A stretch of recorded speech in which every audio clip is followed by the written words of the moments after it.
পেঁয়াজি বানাবো, তার জন্য আমি মুসুরি আর খেসারি ডাল একসাথে পেস্ট করে নিয়েছি। কাঁচামরিচ কুচি, পেঁয়াজ কুচি, ধনেপাতা কুচি দিয়ে দিলাম। শুকনো উপকরণ লবণ, ধনিয়া, অল্প একটু মরিচ গুঁড়া দিছি, হলুদ দিলাম অল্প কালারের জন্য, আর স্বাদ মতো লবণ। সব একসাথে আমি এখন মিক্স করে নিব। আর কিছু দিব না আমি তেমন, আর বাড়তি কোনো মশলা ব্যবহার করব না। অল্প মশলায় অল্প উপকরণে আমি আজকে পেঁয়াজি ভেজে নেব। আসসালামু আলাইকুম, কেমন আছেন সবাই? আলহামদুলিল্লাহ ভালো আছি, আপনাদের দোয়ায়। আপনাদের সহযোগিতায় এত দূর আসতে পেরেছি। দোয়ায় রাখবেন সামনে যেন আরও বহু দূর এগিয়ে যেতে পারি আপনাদের সাথে।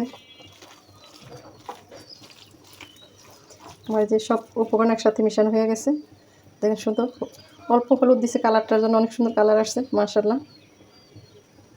হলুদ না দিলেও হয়, কিন্তু একটু কালারের জন্য দিতেই হয়।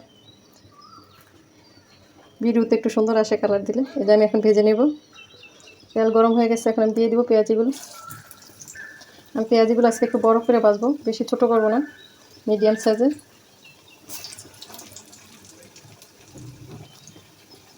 পেঁয়াজও বেশি করে দিয়েছি।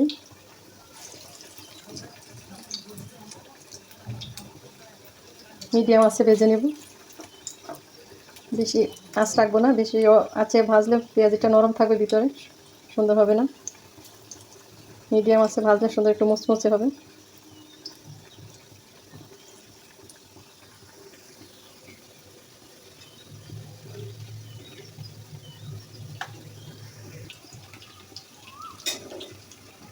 দেখুন সুন্দর ভাজা হয়ে গেছে একটি, আমি এখন উল্টে দিব। মাশাআল্লাহ অনেক সুন্দর হয়েছে ভাজাটা। আমার বাসার পাশে কোকিলের ডাক সব সময় থাকবে, বিভিন্ন পাখি, ভালোই লাগে শব্দ শুনতে, খারাপ লাগে না।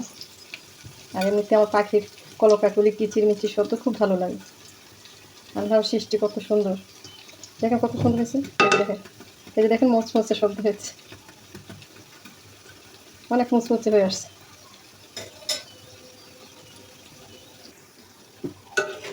ভাজা হয়ে গেছে, আমি এখন নামিয়ে নিব।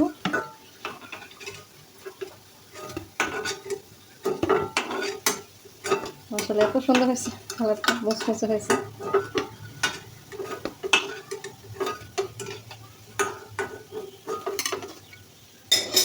এটা আমি নামিয়ে নিলাম।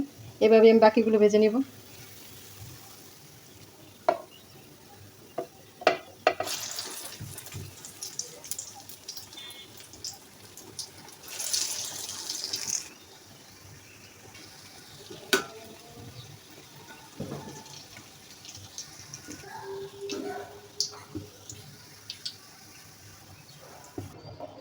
যে আমার পেঁয়াজও ভাজা হয়ে গেছে, নামিয়ে নিলাম। কত মুচমুচে হয়েছে দেখেন, সুন্দর হয়েছে ভিতরে মাশাআল্লাহ।